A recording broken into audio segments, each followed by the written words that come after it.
Okay, here's a quick shot of all the tools you will need to install a titanium exhaust. Depending on whether you're doing just the exhaust and or the exhaust tips. If you're doing just the exhaust, you won't need some of these things like the jack stands, a jack, and some of the other items here.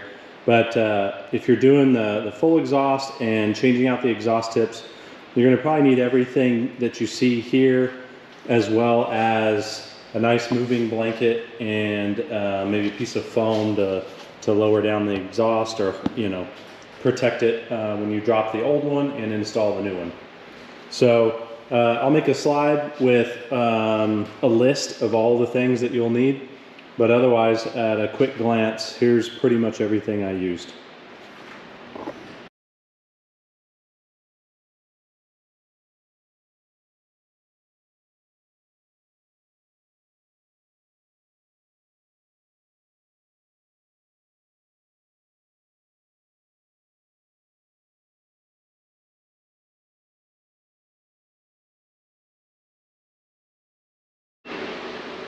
Okay, we're going to start by removing the rear diffuser.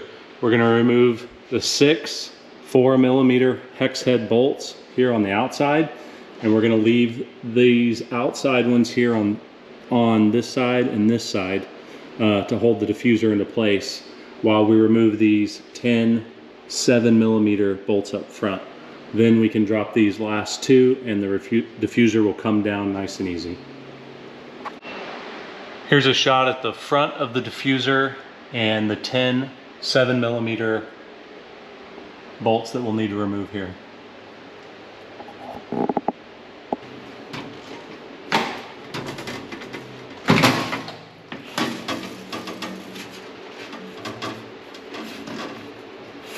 Side. There's a clip that holds the edges on. There we go.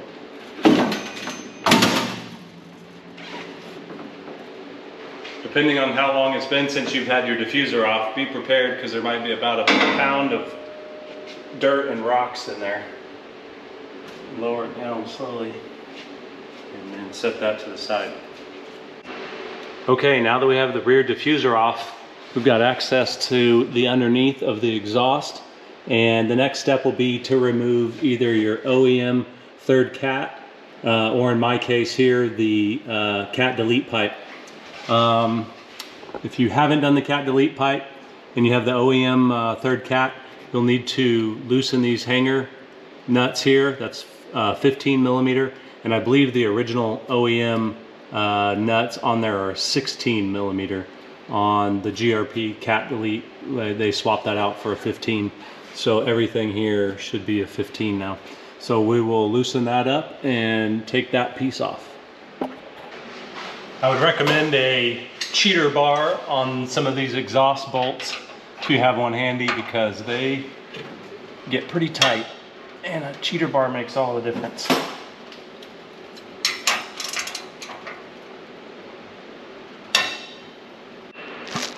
When you're trying to access this top bolt on the flange up here, try to get an angle, I found that if you get a long extension and a short socket, you can actually loop it up over the pipe and just barely snake it in there. Also, if you don't have a decat pipe already and you just ordered the titanium exhaust with the decat, then I would suggest getting an extra exhaust gasket, because my OEM one was trashed, and I'm interested to see if I pull this off. It's only been about a month or so since I had this on here, so hopefully I can reuse this exhaust gasket. All right, a quick tip when you're removing your cat or decat pipe: spray a little WD-40 up in there, a PB blaster, whatever you have, and then just work it back and forth, but having a little bit of lubricant in there definitely helps get it out. I also found it was easy to use a bungee cord. I hooked it on the exhaust pipe coming out here to pull it back a little bit so that I have room to work this back and forth. Made it much easier to help wiggle this off.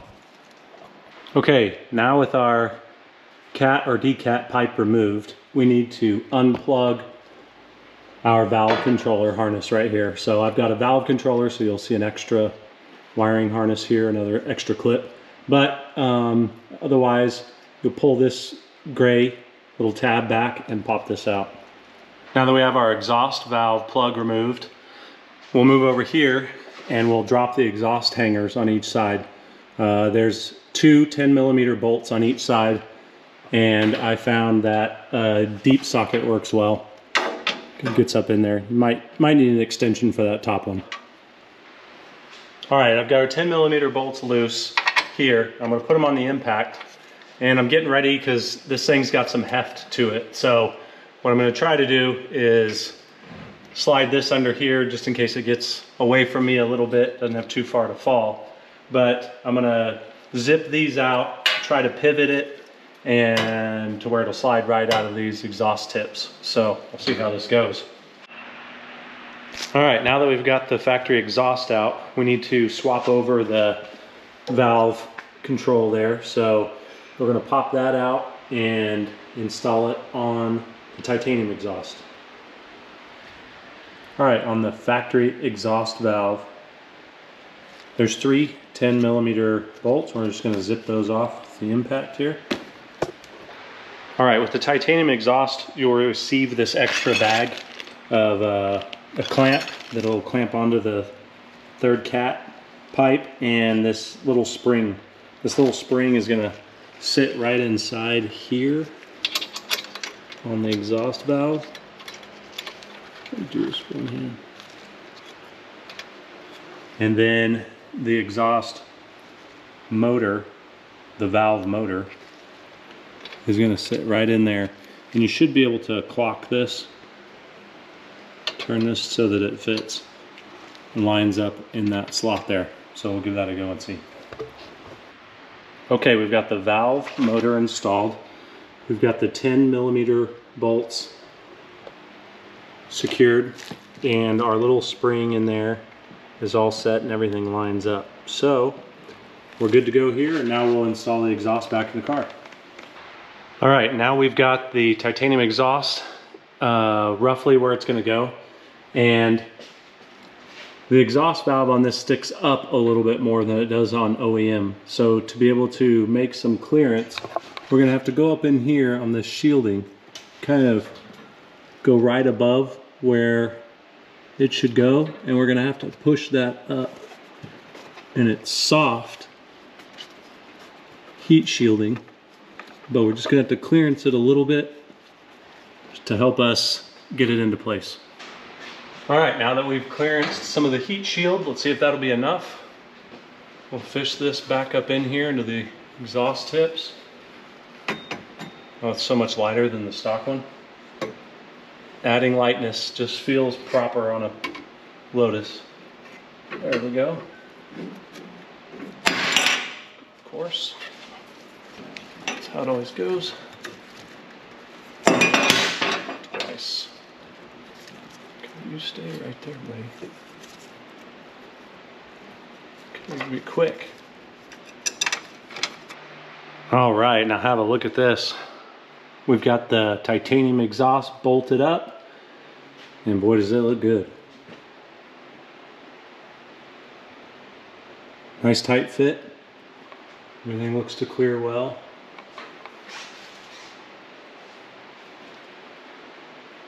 So now that we got this bolted all back up, everything torqued down, we'll leave this unclipped because we're going to remove the bumper so we can install the exhaust tips. That's the only bummer about this, is you're gonna take the whole bumper off just to remove the tips, but I think it's gonna be worth it once we get it done. So now we're on to installing the decat pipe back, and we'll do that in reverse order. Wedge it back up in there. We've got a new hose clamp, so we'll put the hose clamp on first and then get the decat pipe put back up in there. All right, now we're gonna install our decat pipe, and we're going to make sure that we put the GRP supplied clamp on this first, and then we're going to wedge our decat pipe in and get that all buttoned up. All right, I got the decat pipe back in place, got all the hardware finger tight, so we're going to put our nuts back into this hanger. Got everything set up here. This is 17 millimeter that you'll need for tightening this up. And the manual here from Greg's Racing Parts calls for about 40 foot-pounds. So I'm gonna get the torque wrench out, torque these 3 to 40 foot-pounds, tighten everything else up. All right, here she is, all installed. Now, if you're not doing the aftermarket exhaust tips, you're just gonna leave the factory ones, then you can pretty much just start putting the rear diffuser on, and you can skip towards the end. Otherwise, now we'll proceed to removing the bumper so that we can put these carbon fiber and titanium exhaust tips on. All right, the next step is to remove the rear bumper. And to do that, we're gonna have to take the rear wheels off so that we can access the wheel well liners, remove those so we can get to some fasteners inside there. So I've got 2 sets of jack stands and this nice little handy bag lift, which is the first time I got to use it, which is nice. Got a nice spot right here on the frame rail, lifted it up just enough to slide the jack in, the jack stands, and did that on both sides. And so now we're free here. I'll pop the wheels off and we'll get on to the next step. All right, to remove your tires, you're gonna need your wheel lock. And that wheel lock is found in the bag in the back. And it's inside that little bag right there, velcroed in the corner. So that's where that is if you have a Emira equipped with wheel locks. All right, to remove the wheels, I'm going to use an air impact just to make this quick and easy. And it's a 17 millimeter socket that fits the wheel lugs and the lock nut. All right, when you remove the wheel, it's not just a nut, it's actually a stud that goes into here. So when you pull these out, the wheel actually does sit on this hub, and so it's not a thick hub, so you might just keep some pressure on it and you pull these out, and the wheel won't just necessarily fall off or fall at an angle once you pull this last one. But just be mindful that it's on there resting on a lip, and that keep an arm on it until you can grab it both hands and pull it off. Okay, next we're going to remove the wheel well liner. We need a Phillips, and you just unscrew this guy till it pops out a little bit. And you can use a screwdriver or just get around with your fingers and pop it out. Or if you have a panel popper tool, I just happen to have one laying around. They're cheap on Amazon. You can get underneath here once you unscrew that enough, and it will just pop right out like that. So we'll go around and we'll do most of these inside ones here to the middle, to halfway through the middle. And then we'll pull this back, and there's a harness over here on the passenger side that we need to unplug. We may have to do it from the bottom, but removing this liner will help us get to it. All right, so this vent that goes through the bumper and comes into the inside of the fender well has 3 body plastic pop rivets, and I have happen to have a body panel tool here. These will help pop these out without tearing this nice liner. So if you have a panel popper tool, that'll come in handy. I'll link that in the description below. Pretty much got all the pop rivets out, and then there's a 4 millimeter hex drive screw right here, so I'll want to take that one out. That one should be right up top but one on each side, and that holds the bumper to the body there. All right, once you get all the fasteners out of the wheel well liner, you can pull it back, and you'll notice that there's a T20 Torx right here. So we'll want to loosen and remove this little bolt, and that's a T20 Torx. And then the other thing we're going to want to remove is that harness right there. So we're going to unclip the top one and the bottom one and pull those out because they run to the bumper. So we want to undo those. All right, in preparation to remove the bumper, I went ahead and put some blue painter's tape here just along the edge, just in case as this comes off and the panel may pop up. I've got the car fully PPF, so I have some PPF film on it, but I figured if I didn't do it, I'll probably regret it. And if I do it, then nothing's gonna happen. So we put some on there, just for safety's sake. Safety third. All right, now we're gonna start in the trunk. And here on the top side, this top piece of trim has to come out. So I've got a panel popper tool here, and I've worked this side up, and I felt like it helped to get inside here and pop out that inside as well. So I'm gonna work it around and slowly work it up and pop that piece off. Okay, so here's the underside of the trim, and what I figured out is everything along the top, it just sort of is a light press fit, but the bottom has these panel pops. And 2 of them stayed in there, right down there in the edge. And I'll probably pop those out, put them back in the trim, and then when I go to push this down, it's just a straight push down. There's really no outward pressure that needs to be forced on it to get it to pop out. Okay, once you have the trim off, next you'll want to get out your 4mm driver hex again and hit these right here along the top of the light bar, the brake light. So there's 1, 2, 3, 4. We'll pop those, and then below that is a couple more bolts we'll have to take out. Okay, once those are out, your brake light will be sitting down here with these little pops. And what you want to do is gently lift up here on the edges and just kind of fish the end of the brake light out till you can get it to rest here in the trunk. And we're going to remove these 4 pop rivets. Now that we removed those 4 bolts and this little brake light's free, we can fish it out there, and there's a wire tucked up into there, and we're going to unclip it there and remove it completely. A little brake light bar, it actually moves from this side with the yellow and black wire, and there's a tiny little press there that you can press down with your thumb and then pull it out. So this big block stays on the brake bar side. All right, next you'll see inside here there's a latch, a trunk latch, and down on the side is 2 little bolts, and those are T20 Torx. We're going to remove those and pull this little plastic housing off. Now that we've got the latch panel removed, there was one little tricky thing. There's a little tab on the back there that hangs up. I finally got it to release by just sort of getting it pulled up all the way to the top, and then it came off.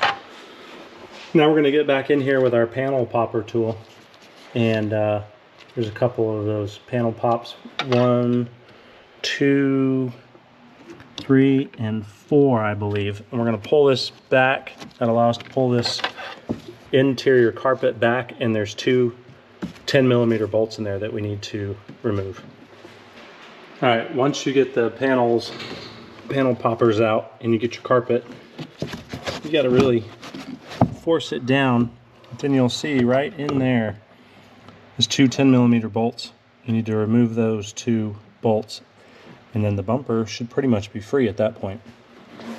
All right, here's the scary rear bumper portion where we've got all our clips loose. We're going to reach up under here, and we're going to work it out, work the edge out, get up underneath the edge, and just quickly pull. Keep pulling until it all comes all the way out. One more. All right, that's the scary part. Now we'll go pull the rear bumper off. Now that we have the bumper off, we need access to the exhaust tips. So there's a nut here, and a driver on the other side, but we have these foam impact pieces in the way. You actually have to just slowly peel up from one side, and the tape will release. So just work your way around real nice and slow, and then you'll get access here, and we'll unscrew these and start replacing the new tips. Okay, now to remove the exhaust tip, we do 3 8mm nuts and a T20 Torx screw there, and then you can remove this little plate, and then the exhaust tip slides right out. Real simple for a complex job to have to remove this whole bumper just to get that out. Okay, I've got this exhaust tip installed, got everything tightened down. And I haven't done anything to this side. I'm leaving this foam piece as a reference so that I can put this one back as close as possible. So I'm trying to line everything up the same as that one. And then just make sure that you tuck this wire back in this hole here and press everything back into place, and then move on to this other side. Okay, the new exhaust tips are in and the foam pieces are back in place. And so we're ready to put the bumper back on. All right, putting the bumper back on definitely needs two people. Right here in the middle, we've set it on here in the middle, and you just lift this edge up and get these little clips right here started. That'll hold it in place until you can wrap around the sides and push the sides in. Okay, I've got the bumper back in place. It's just being held in right now by the clips. So it's these clips right here along the top. And then we'll start putting all the fasteners back in. I've looked all the way around the brake lights, made sure everything was fitting in there nice and tight. Got the sides popped back in. And man, these look good. Oh my gosh. There's a lot of extra work to have these, but damn, they look good. All right, now we're going to start reassembling everything and make sure we get everything all buttoned up nice. So press rivets, back 10mm bolts back down in here. Make sure you tighten those up. Push these rivets back in, and then just start working your way around, putting everything back together. Okay, now we got the bumper back on, the top closed up. We can move into the wheel wells. We can plug this harness back in, both of those harnesses, and we can start putting the wheel well liners back in and finish up both sides. When you're putting the wheel well liners back together, there's this 4mm hex bolt that goes in up here. Something I noticed when I was putting mine back together on both sides is there's actually two little washers right there that line up for that threaded insert. And so you might have to get a little pick or something to line that hole up first, or you'll be fidgeting with that bolt much longer than you want to. So get something in there, line that up. I had to use my finger from the outside and push it sort of back into place there, and then you can get it threaded and tightened up.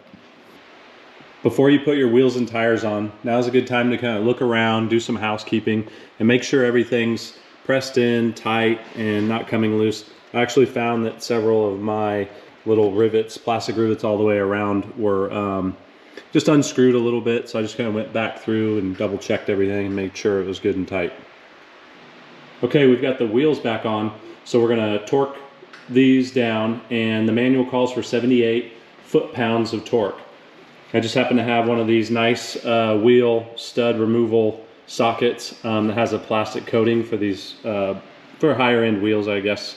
But it's nice because it goes in there and it allows the outside to stay and the inside to spin. So it's not anything that you need, but it's 17mm and it sure makes it nice when you're dealing with nice wheels like these.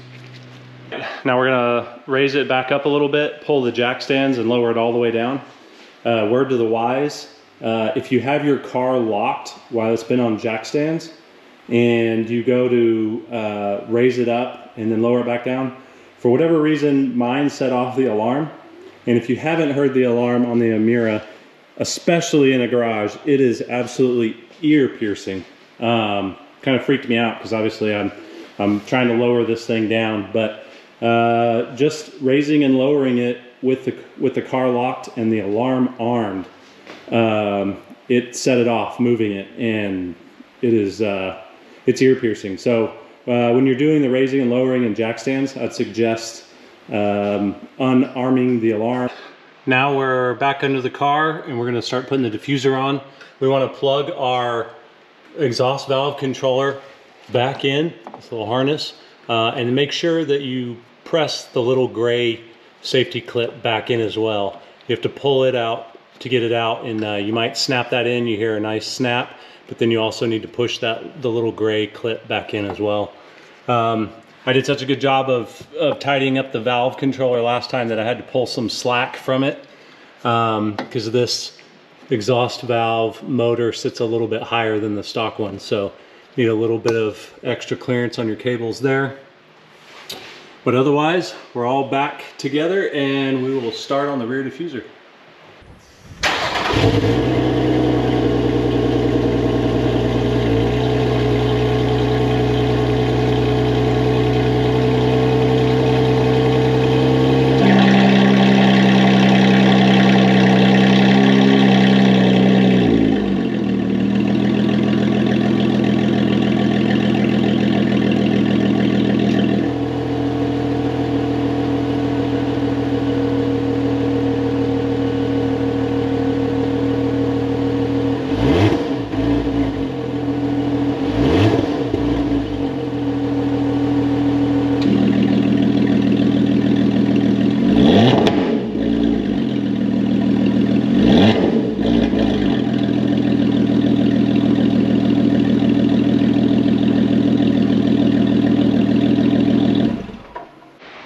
Okay, when you go to put the rear diffuser back on, keep in mind there's actually two different size of these 4mm hex drive bolts. There's a 20 and a 25. 20 pretty much goes around the whole outside, and the 25 is the one that goes here on the inside that helps hold it up, that goes into the exhaust hanger mount.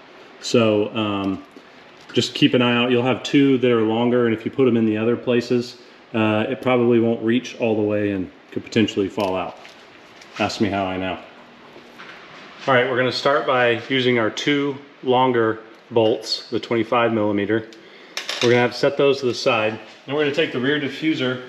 We're gonna put this front side under the tab here.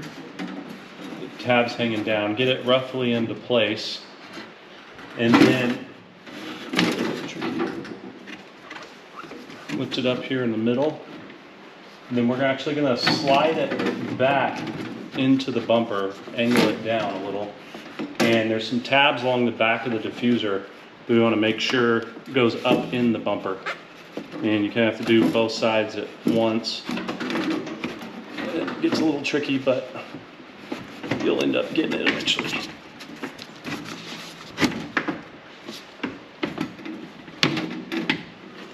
We're going to do one side like that, sink our outside,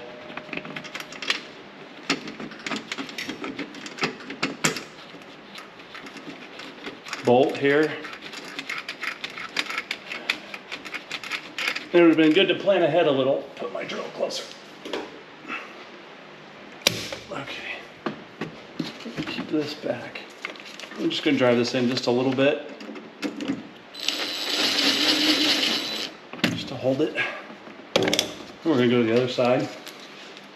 All right, now we're gonna make sure the edges of the diffuser are up in there. We'll have a clip that we'll put from inside the wheel well here in a bit, and we'll start with these outside. And we may have to do a little pulling back and pushing in on the bumper to get everything aligned correctly. We've got all of our bolts back in place, just hand tight. All of the 4mm there, and the 7mm socket on those across the front. Everything's just in there hand tight, and you should end up with these two little clips, and if not, they're still up in the bumper, and they tie in the diffuser and the bumper right there. You want to pull that off from inside the bumper, and then there's a little slot right in here, and you want to, you can pull this, the inner lining out to get to it a little bit better, or you can probably fish it right through there. So make sure you get those clips on both sides. It helps hold this part of the diffuser in. All right, using my trusty Beta torque wrench, I've torqued all the bolts down there along the bottom. Torque spec says 4 Newton meters. I didn't look up real quick to see what the conversion is to inch pounds or foot pounds, but this torque wrench does both, so I just did 4 Newton meters. So we're all torqued up and done. Now I'm excited to get it out and drive it and hear how she sounds.